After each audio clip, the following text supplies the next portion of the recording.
The Tower of Babel had it easy. Learning English is like trying to assemble furniture with only half the instructions. And those instructions are written in hieroglyphics.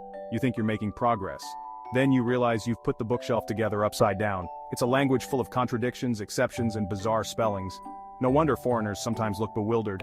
It's a miracle we understand each other at all. But within the chaos lies comedy, a rich vein of humor mined from miscommunication and cultural misunderstandings. So buckle up. We're about to embark on a journey into the hilarious world of English as a second language. Lost in translation when yes doesn't mean yes. Take my friend Pierre, Frenchman. Excellent baker, terrible English speaker.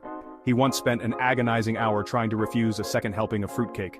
No, thank you. He'd say politely. Oh, come on, just one more slice, his host insisted. No, really, I'm full. Pierre would protest. Don't be shy, came the inevitable reply, as another slab of fruitcake landed on his plate.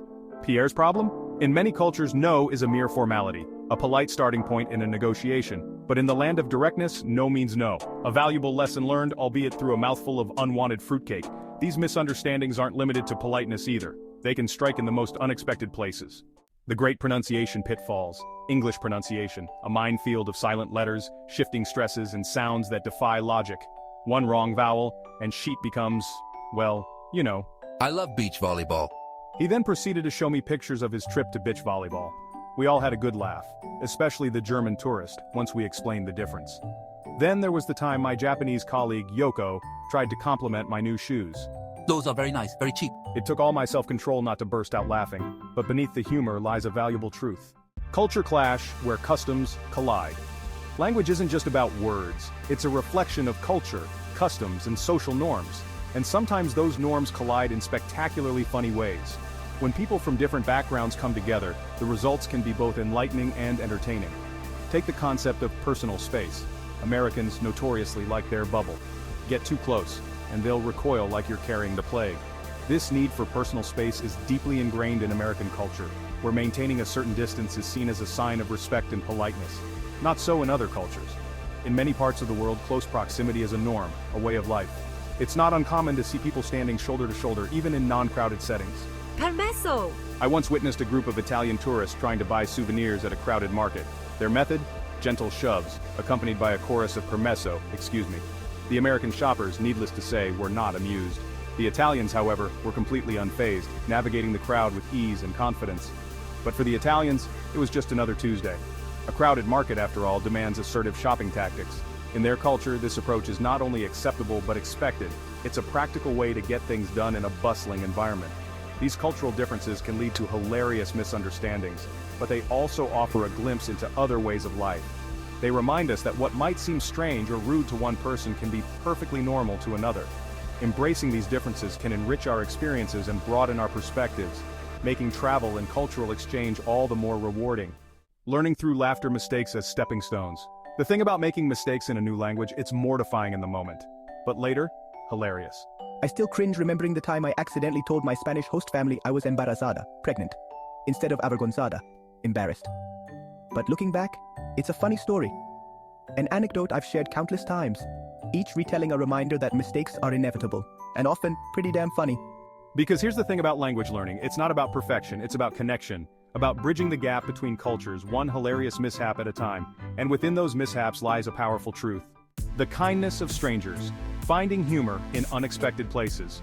What's truly remarkable is not the mistakes themselves, but the kindness with which they're often met. It's in these moments of vulnerability that we see the best of humanity. The patient smiles, the helpful corrections, the willingness to laugh along with you. These small acts of kindness can turn an embarrassing moment into a cherished memory. Because most people understand, they've been there, fumbled through a new language, feeling like a complete idiot.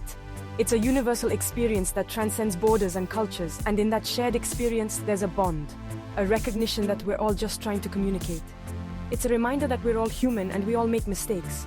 To connect with each other, despite the linguistic hurdles. These moments of connection are what make the journey of learning a new language so rewarding. So, the next time you witness a foreigner struggling with English, don't laugh at them. Instead, see it as an opportunity to show kindness and empathy. Laugh with them, offer a helping hand, a friendly correction, and a reminder that it's okay to make mistakes. These gestures can make a world of difference, because within those mistakes lies the heart of the human experience. It's in these moments that we find our shared humanity, the desire to connect, to learn, and to find humor in the most unexpected places. It's these experiences that bring us closer together and remind us of the beauty of human connection. From faux pas to fluency, the journey of 1,000 mishaps. Every adventure, every step taken in a new land is filled with unexpected turns and laughable moments.